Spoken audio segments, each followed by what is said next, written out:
Halbarad, Dunedain, Ranger of the North I am, cried the man. We seek one Aragorn, son of Arathorn, and we heard that he was in Rohan. And you have found him also, cried Aragorn. Imagine this, as Aragorn greets his kinsman, the Dunedain of the North, he feels in his heart a sort of lightness, one that he remembered from beneath the boughs of the trees of Ciaran Amroth, a feeling he had first had in the dells of Imladris in his youth. Looking up, Aragorn saw her, an evening star beneath the sky, the hope that he kept in his heart during his travels, the flame that would see him save the world of men. Arwen Undolmiel, daughter of Elrond, had come with his kin and her brothers Elladan and Elrohir to Aragorn's aid.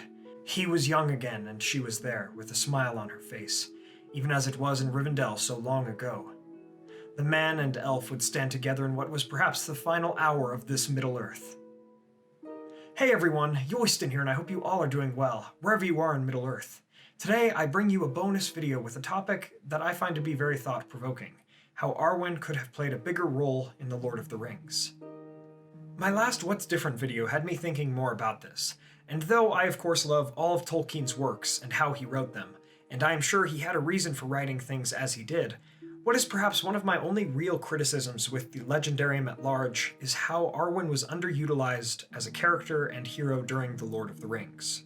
I'm sure there are some explanations, like the idea that Aragorn and Eowyn were supposed to end up together, but Tolkien changed that, or some other reason why Arwen played a small role, but if you have any thoughts or disagreements with my ideas to come, please let me know in the comments below or make a response to this video. I would love to see it. What I am to suggest may be flawed in many ways, or perhaps not, but it serves more as a foundation for what I'm sure Tolkien could have made into a better idea. And this video is more to generate a conversation about this topic at large, instead of being more that this is exactly how it should have been done. Now, it could be a theory video, but I don't think Arwen being more involved in the story, as I'm about to suggest, would have actually changed the outcome of the story too much to warrant a full-fledged theory. So I want to try a different kind of video here. My friends, thank you all so much for joining me today. Let's begin our conversation.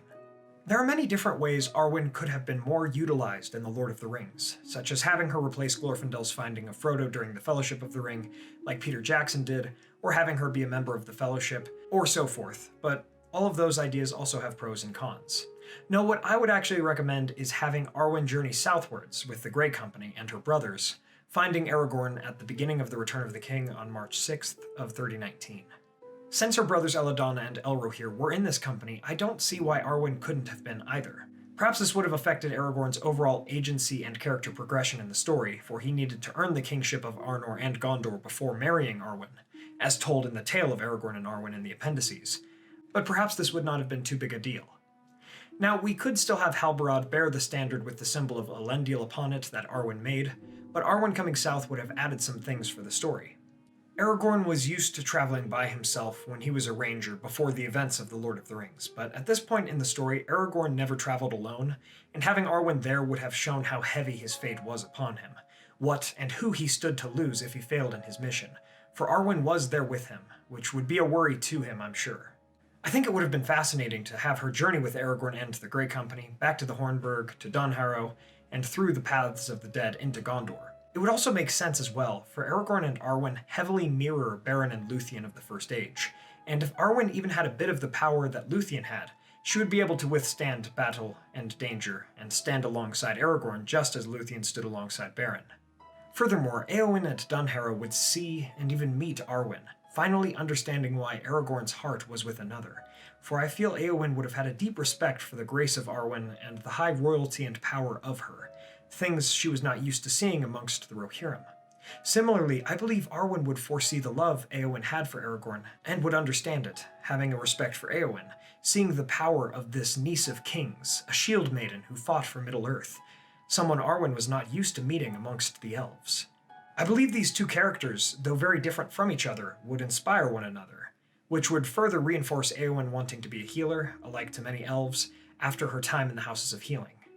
And Eowyn would also inspire Arwen to fight for Middle-earth and the race of men, and mortality at large. And perhaps Arwen would have a better understanding of the beauty of mortality, that all things live and die in mortal lands and peoples, something that would be hard for her to recognize on the deathbed of Aragorn. In my suggestion here, Arwen would go to Gondor, meeting the soldiers of Pelargir once the Oathbreakers followed Aragorn there, and they would be astounded by her beauty and power, beginning to accept her as their queen, just as they were accepting Aragorn as their king.